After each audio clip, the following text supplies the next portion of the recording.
had the courage to do this. This is going to be my May reading wrap-up, but I have arrayed in front of me some books, some notes. I have a lot of comfort tokens to try to help me out, to try to organize what was the month of May in terms of reading.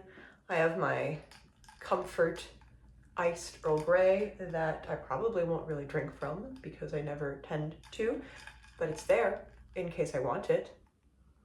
No, there's fish right there. Bibliosophie. Hello, welcome. If you're new to this channel, my name is Sophie, and I'm going to talk about all the books I finished in May. Bumper crop, whole lot of books, which is partially why I'm feeling overwhelmed about talking about them. Also because I have so much to say about them. Some of them are really short, and that's why there are a total of 14, which I finished in the month of May. But also, I read so much for a couple of completely opposite reasons. For the first 3/4 of the month, I was very busy finishing off the semester and procrastinating and stressed, and therefore read a lot as part of that procrastination disassociation attempt. And the last quarter of the month, the past week, I have been pretty much vacation mode. This is Vacation Delphus. Delphus is my last name, by the way, if you did not know. So I also read a lot because I'm just vibing. I have so much more free time than I have had in such a long time. So I'm reading, I'm socializing, I'm eating, and I am resting. 4 wonderful pillars of life. Okay, I have actually organized these thematically, stylistically, more than just doing a chronology of what I read in order, which is often what I do. I think this is going to work out better. Sophie, start talking. The first book I read this month was Long Live the Posthorn by Vigdis Hjorth, translated by Charlotte Barslund, who who has translated her other books into English, I believe. This is a bizarre book. Pretty delightful, very crushingly depressed for some of it, and then very weird and oddly hopeful. This follows a PR exec, basically, worker, who is feeling just crushing depression, effectively, just complete anhedonism, disaffection, utter nihilism about her life in so many ways. Complete disconnection from her family, from the person she's dating, from her job, her purpose. Just, I felt even guilty about reading this at the beginning because I recognized so many of the feelings in it, and I felt like it might spiral me into just a really depressive episode, actually. But things kind of take a weird turn for her. She ends up taking on an account for the post service, what is it called? Yeah, just the Norwegian Post and Communications Union. And so it sends her on a sort of wild goose chase and single-minded mania to achieve something. And it ends up being very heartwarming and hopeful, actually. So it just takes very bizarre twists and turns and ends up at a really lovely place. I really enjoyed this book. So this was a lovely way to start the month. It was very fast, it's relatively short, and just, yeah, I highly recommend it. And it was kind of surprising. The next 2 books I have talked about a fair amount. They are The Goodby People by Gavin Lambert and The Shards by Bret, Easton, Ellis. I made a vlog about reading those, so I'm not really going to talk about those here, thank goodness. I'm giving myself a break. Goodbye People is about LA vibes in the early 70s, kind of the underbelly of the 60s, just sort of festering. Our narrator, who is basically Gavin Lambert himself, has various semi-disconnected interactions with various LA-type people, excuse me, and it's about also disaffection, loneliness, and attempts to communicate, attempts to connect to people. I read a citation about the book, which is referring to LA as being just on the fringes of being just another suburb. And it is very much LA as semi-magical and effectively like just another suburb in a lot of ways. The Shards is a thriller. It is very Bret Easton Ellis-y, for better and for worse. It is a prep school, sort of whodunit, sort of not, sort of loss of control, bad behavior of preppy, beautiful young people, set in the 80s, very auto-fictional, very button-pushy, very, you know, if you've read anything by Bret Easton Ellis or anything about Bret Easton Ellis, you can kind of get the vibe. Very filmic, a lot of needle drops, as I mentioned in my vlog. Compelling. Was not extremely successful for me because he's really not my vibe in some ways, but despite the fact that I didn't adore it, I didn't dislike it. It's extremely long, far too long for what it is. I think it could be heavily edited. But despite the fact that it's something like 600 pages, I read it and I didn't have to. Nobody was paying me to read it. So, you know, I thought it was a little saggy, and over violent, but I knew what I signed up for. This is it. So yeah. If you're gonna read it, also know what you signed up for. Genre fiction. I read the entirety of the Southern Reach. I can't talk, of the Southern Reach trilogy, which is a little bit out of character for me. So this is Jeff VanderMeer's 2014, very, very famous trilogy, new weird trilogy, basically, sci-fi-y-ish.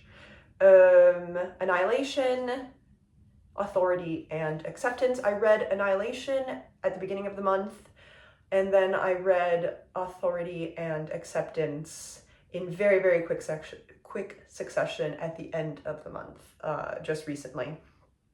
I'm not really going to talk about the plot too much because it's worth reading. I really enjoyed this. I am not a big genre fiction reader, as you know, if you've watched my channel. I picked this up originally for a couple of reasons, actually. I bought this because of Carolyn, of Pages of Carolyn, who absolutely adores Jeff VanderMeer, and I think specifically the Southern Reach trilogy in particular. I'll link to a video of her talking about this trilogy, kind of selling it, and so I'll let her do the plot-ish summary. I'm also going to link a video that my Instagram buddy Sophie, Golden Hour Books, sent to me because she just finished or was reading Acceptance also, and she found a summary. So if you have read the books and you're kind of confused about the various happenings of it, it's a good summary of all of the events taking place. But I really actually picked this up recently because Reba Reads made last month, I guess, a month or two ago, a video about trying to get into new weird fiction, and that kind of solidified me on, okay, yeah, I picked this book up months and months ago, something like 8 months ago. Let's actually finally read at least one of them. Am I going to tell you anything about the plot, which I haven't done yet? The Southern Reach is an agency that is in charge of investigating what's going on in Area X, or go the lovely X. Lovely cover design. All of the covers are really beautiful. Which is in Florida. Basically, to my mind, part of what this novel is about is how weird Floridian fauna and flora are. But there is a bazaar happening in Area X that is unexplainable in Florida, and various expeditions of people keep being sent in to explore. The very first book in the trilogy, Annihilation, was made into a movie several years ago, which you may have seen. And it is a very, very self-contained tome, actually. That can really stand alone as just a story. The why of what is going on in Area X remains extremely obtuse if you only read Annihilation. It becomes a lot more clear, although not overly clarified, which I like if you read the following two. But Annihilation can really stand on its own as more than an adventure book about weird stuff happening, really a very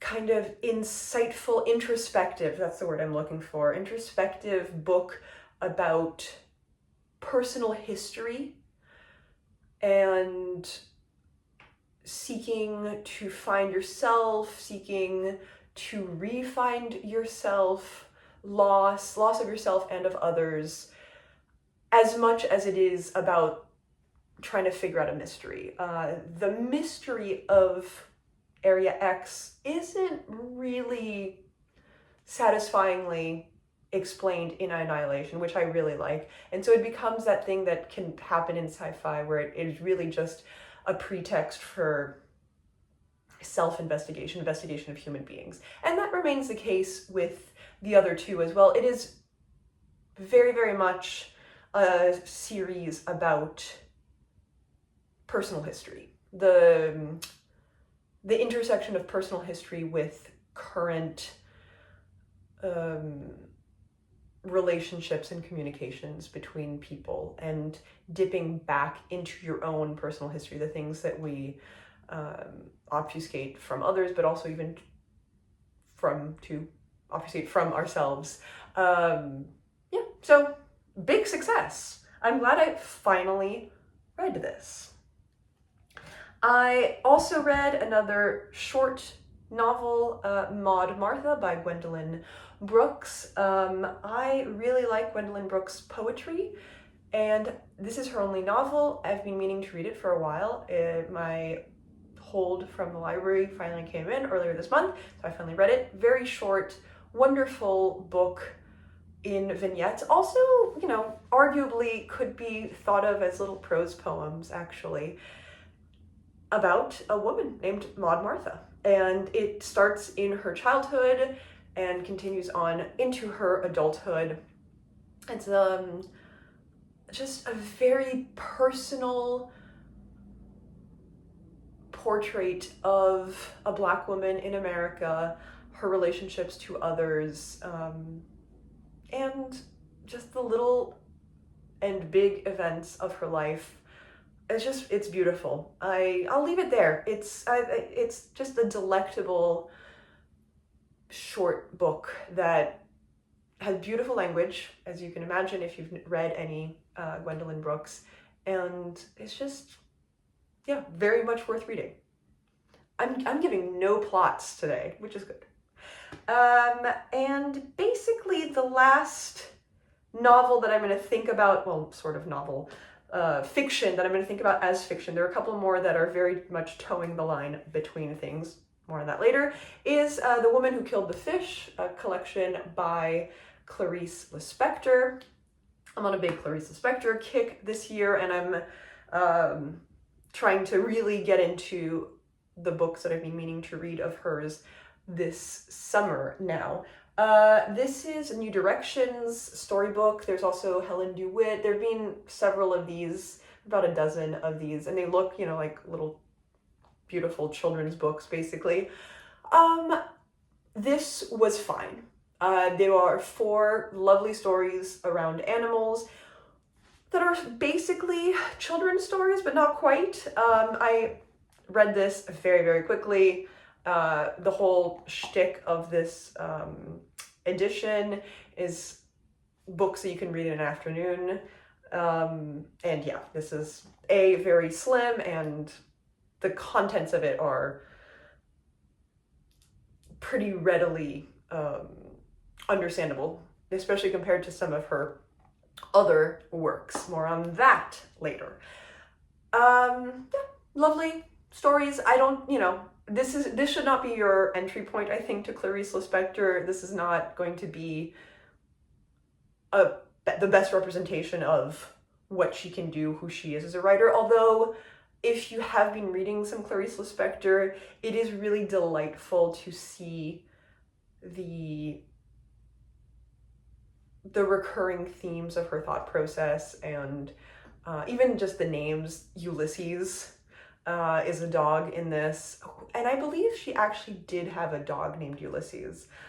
So there are just these names and ideas which come up a lot, including the kind of metafictional writing about being a writer thing that she does in her more intellectually chunky novels. So yeah, this was a delight and not that much more for me. I'm gonna take a break because it's warm in here. I don't know if I'm gonna continue filming this immediately or if there's gonna be an outfit change and I'm just gonna film on a different day. Who can say?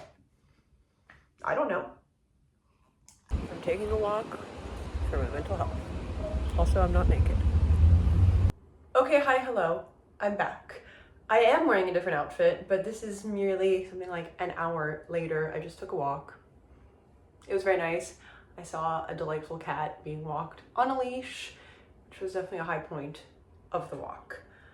Let's tackle some non-fiction, semi-fiction stuff. First, I'm going to talk about some memoir or memoir adjacent things. I finally finished Chelsea Girls.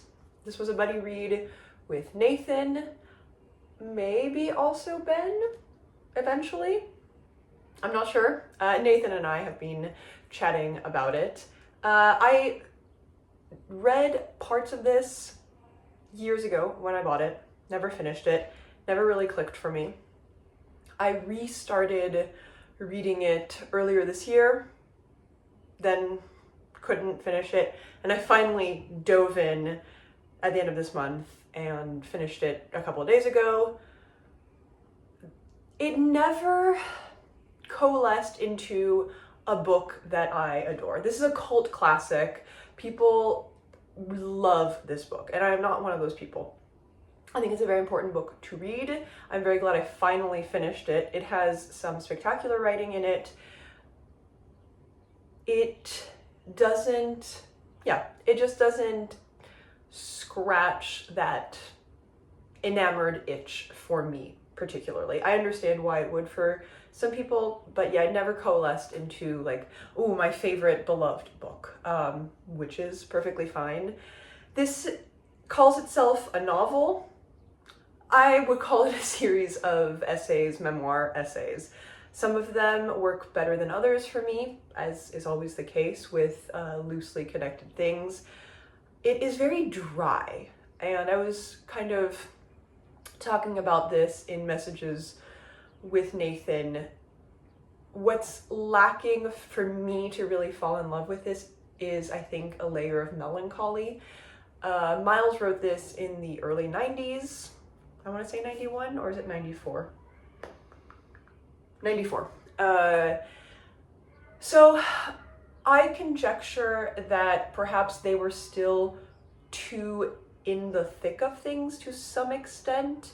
This is really about their life, well, actually their childhood in Massachusetts, but really the Chelsea Girls aspect of it, the the New York memoir of it is 70s and 80s. And so I wonder if there's not enough distance for a patina of melancholy to develop. It also is not completely in Myles's personality. So this is bone dry in many ways. It is very funny, sometimes kind of horrifying, sometimes sexy, extremely macho, which is also difficult for me to deal with to a certain extent. What I found interesting were some recurrent themes of poverty and how Myles is drinking when really they're just hungry, and it's just easier to get people to buy you a drink than to get you a piece of bread. There's always this underlying theme of not just sexuality, of course, and awakening sexuality, but also gender. And so many times Myles' take on their sexuality is also because of gender as well, and feeling like a man, being a man, which is a very interesting through line. So, interesting read, at times wonderful read, at times kind of, and I'm glad I finally finished it. This was years in the making. Thank you for helping me by being my buddy on this one, Nathan. I look forward to hearing your thoughts on this as well when the time comes in video form. I have plenty of your thoughts, but yeah, that's what I've got. Glad I finally read it.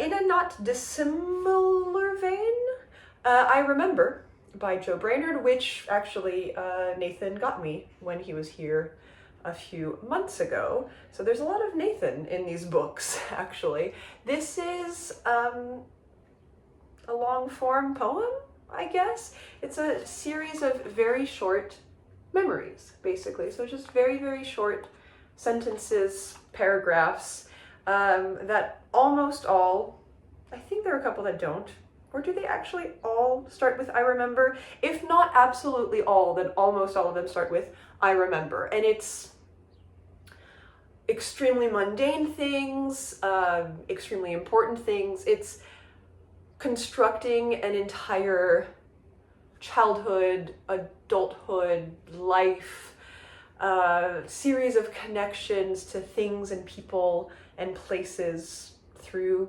specific memories. This was really enjoyable and fast. It is small and has a lot of negative space. So it's not dissimilar. Also a lot of name dropping. This is so gossipy too, which was fun, and then also you need to be a specific kind of, you need to be in a mood or a specific kind of person or something. And so similarly, a lot of interacting with other poets and artists. This to me read as a lot more melancholic. So I think the conceit of the repetition of I remember, of course, just immediately adds some layer of melancholy, probably. And the third memoir of the bunch is the one that is an actual overt memoir, Passion Simple by Ernaux, or Simple Passion in English. You could have figured that one out on your own. I mentioned this very briefly in a book haul. I finally read it. It was beautiful. This is about her affair with a Russian man in the probably late 80s or maybe early 90s. It came out in the early 90s, but I would assume it's a couple of years before the wall comes down, for instance. And her utter obsession with this man. Absolute utter obsession. I don't know if you can hear a neighboring child yelling, crying. It seems like not a fun sort of mouth sound. I think this child is having a hard time right now. I don't know if that's being picked up on camera. If it is, I'm sorry and you're welcome. It is quite a show. I might have to close the window. as I was saying, yeah, this is her utter obsession with this man and how it just completely takes over all of her thoughts. And of course, because it's an affair, it's illicit, and so she has no ownership of him. It's always fleeting. She's always waiting, and waiting for him to come, to call her, to arrive, and then, but also waiting for the other shoe to drop, waiting for things to go wrong, waiting for him to move on from her. And it's very painful. It was, or at least it was for me, that feeling of longing and of obsession was excruciating for me to read, and then ultimately hopeful. The very last little section of this book is Quand j'étais enfant, le luxe, c'était pour moi les manteaux de fourrure, les robes longues et les villas au bord de la mer. Plus tard, j'ai cru que c'était de mener une vie d'intellectuel. Il me semble maintenant que c'est aussi de pouvoir vivre une passion pour un homme ou pour une femme. Which translates to, when I was a child, luxury was for me fur coats, long dresses, and villas on the edge of the sea, next to the sea. Later, I believed that it was leading the life of an intellectual. It now seems to me that it's also being able to live a passion for a man or for a woman. And so she doesn't regret all of this time, quote, lost, pining, because it seems to her ultimately that that's one of the greatest luxuries, to be so enamored, so passionate about someone. So it's a nice take on what is ultimately painful, and doesn't end with a neat, and then I got over him and everything was fine. The neatness, the tying up is, I felt so much for this man, and then I lost him, fine, as I knew I inevitably would, and I'm so glad that I felt so much for this man. So I liked that. Okay. Next category of things is books on writing, on art, on culture, and stuff. I read Monsters, A Fan's Dilemma by Claire Dederer. This was given to me last month, or the month before last, I guess, in April, by Matthew Sharapa, and I read a good chunk of it in April, but I finished it at the beginning of this month. This is a series of essays about monstrous, usually men, but not exclusively, creators of the culture that we tend to love, the Polanskis of the world, the Picassos, etc. A lot of people are kind of hot and cold on this. I know that various people are underwhelmed by it. I really liked this. I did not learn something. It doesn't coalesce into a new, certainly not a satisfactory take, which I don't think it could, but nor even a new one for me. It's not like my perspective was changed or even all that much expanded. It feels like it kind of goes nowhere in many ways, but also doesn't, which is not a satisfying way to describe this. It is sort of a circular ambling around the problems of having a relationship to other people's creations, and also of potentially, it kind of evolves into also her own ambivalence about herself as a creator, and can you be a creator without being a monster, especially as a woman? Can you ever really give yourself over to art if you're tied down by kind of the gentility of owing people things? So especially as a woman, being a mother is the tried and true problem. I had started a previous sentence and I don't know where I was going, but yeah, it it is a series of thoughts and investigations, and I found it really interesting. Yeah, not any new hot takes for me, but it was a very satisfying, compelling read to me, that I found more satisfying for the fact that it kind of didn't have any hot takes. Some of the things that stood out as closer to hot takes were her thoughts on the unity of we, when we condemn people, the double-edged sword of momentum of usness against somebody, and also the cowardice that can confer, that can allow in us because you're protected by the mob mentality. So not a new thing, but something that she writes well about. I had already read one of the essays on Nabokov and Lolita in a collection of essays all on Lolita last year, actually, called Lolita in the Afterlife.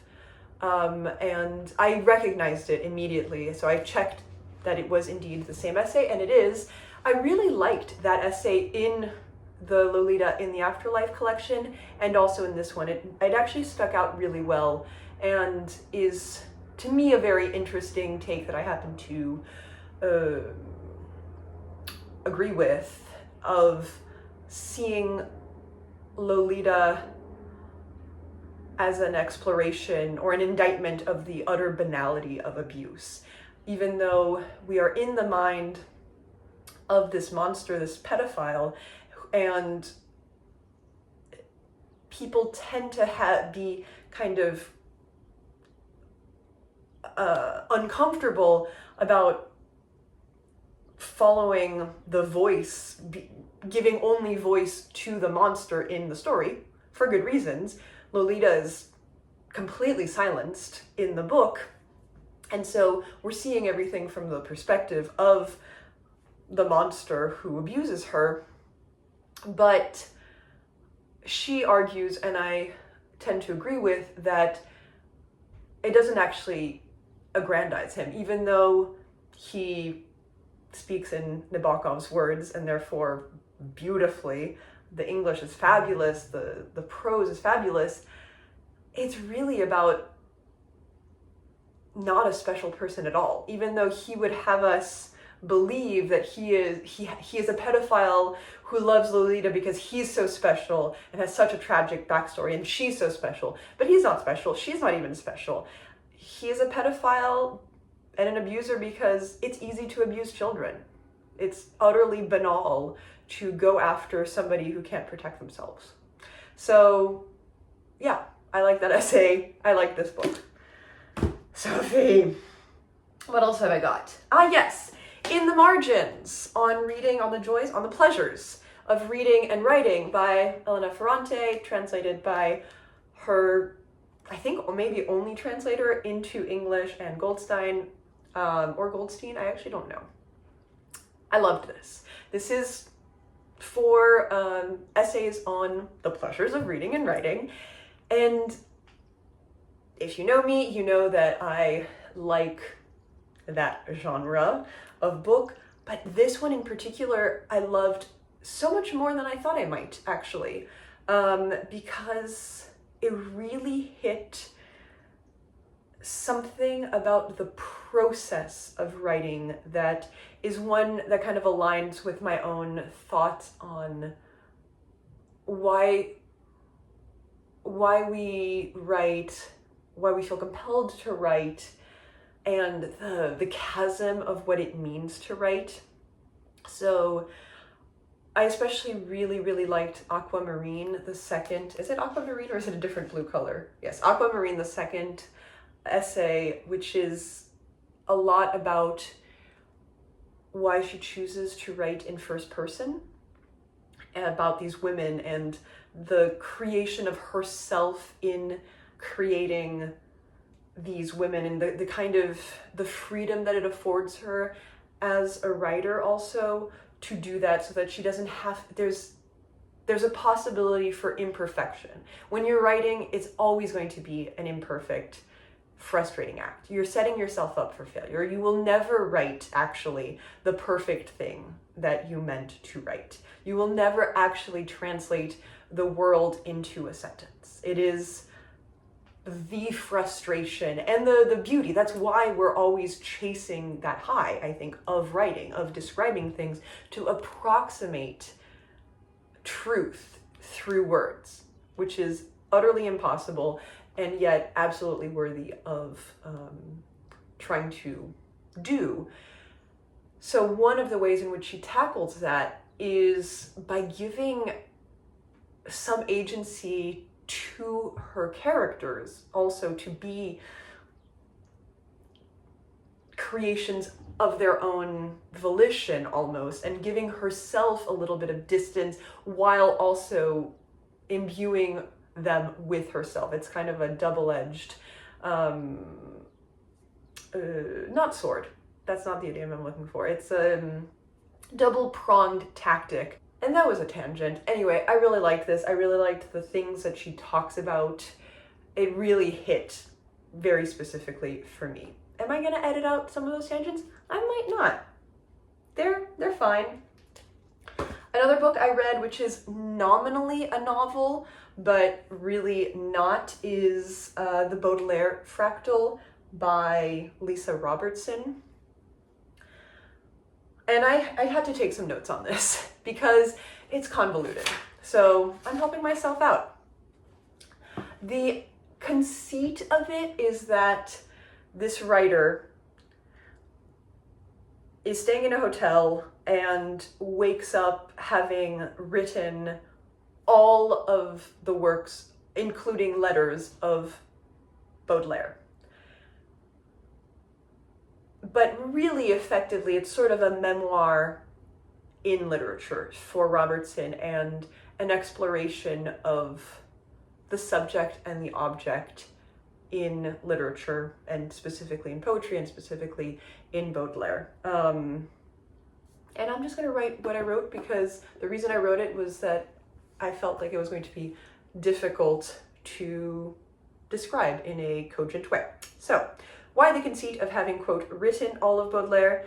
The turbulent and even violent insertion of herself into a literature that was not composed for her as a subject, that can't take it. With that insertion, there's no care about the structural damage that she's doing to the work. In fact, she has a desire to dissolve the original when its center can't hold under the strain of a new paradox of herself as a woman being a subject and creator of this work. She has this recurrent theme of clothing as a sort of stand-in for the body that's very much not the body, but also reminiscent thereof. And that's similarly what the lines of text are. There's this structural integrity to the literature that she's playing around with, where it does or does not contain humanity, does or does not contain human memory. And there's a lot of recurrent themes of playing with breaking structure. So actually specifically with clothing, she's talking recurringly about suits and these like form-fitting suits. It feels like a memoir. I suspect it is. I don't know if it's a fictionalized memoir, but she's talking about her youth as a young woman in Paris, in London. So this very peculiar conceit of being a writer who's on like a colloquium trip, basically, and who finds that she's rewritten all of Baudelaire, is really just a pretext to talk about what it means to be a woman in literature, a woman pursuing literature as a career, and a woman reading literature and not seeing yourself in it. Yes. Did I want to say anything else? Oh, I wrote more, but that's enough. Did I read anything else? Ah, yes. I haven't finished it, but the last book that I want to talk about is A Breath of Life by Clarice Lispector. This was also gifted to me by Nathan. And this one is scratching a very similar itch to the Elena Ferrante, and I'm really pairing it in my mind a lot. I'm not even much of the way through. I have to read it relatively slowly. But this is about being a writer. In this, Clarice Lispector is writing from the point of view of a male author who has given birth, was created a woman character creation named Angela, and he's in dialogue with her. So this is very obtuse in some ways. It does not have much of a plot. It is about the act of creation. Beyond the fact that it is already very, very meta, because it is Clarice Lispector pretending to be a male author who has created a female character and is talking to her through these pages. There's an extra layer of meta-ness because this was left unfinished at her death. This was a series of convoluted manuscript pages that were then assembled into the product that we have now. So that adds another layer about creating life and trying to organize it. Our male author is sometimes misgendered, and so how much of that is purposeful, how much of it is because Clarice kind of accidentally inserted herself in there as a woman. The undoneness of this book is both within it and contextual to the life of Clarice Lispector. It reads like her other books in terms of its not disjunct nature, but non-linear aspect. So it's not different in many ways in its fragmentariness, but it's not possible to know what would have been her final version. And there's an almost supernatural thing imbued in it because this is about giving life to a creation, an authorial creation, and therefore continuing to live through that creation. And of course, the meta overall creator of this book did not live to see the book completely finished. So she did die, much like the creation inside the book, the creation of the creation. So it's a very thorny and wonderful book to read in terms of ideas. I get really itchy reading Clarice Lispector. In a recent video, Pato was saying that, what did they say about reading Clarice Lispector? I think that it was I forgot what expression they used, but basically kind of like an intellectual explosion. And for me, it's not so much the kind of mindfuck aspect of it. It makes me very, very itchy because I really, really see myself in it, and it makes me want to write. So I get really uncomfortable and overheated because I can't sit to read this because it makes me want to write. It is so very much about trying to tackle the infinity of describing the world, ergo kind of how I'm pairing it with the Ferrante, and the utter magnitude and impossibility of it, but just the obsessive need to try to create and describe and make, and therefore make yourself and keep existing through your creation. So anyway, I'm loving this. I really, really like this one. I think it's a weird one to maybe start off on, but it's magnificent. It might be my favorite of the Lispectors that I've read so far this year, actually. So this one's really working. Maybe it's also kind of my current mood, but adoring it. All right, I think those are all the books I read. This is going to be a long video. I'll try to edit out some superfluous stuff, but I think I'm going to leave a lot in. So I don't know. Thanks for hanging with me. Thanks for coming with me on this adventure. I didn't really want to tackle all of these books because I have so many thoughts on them and they're so good. But it was such a good reading month. Yeah, let me know what you've read in these and I'll catch you in the next video. Ciao.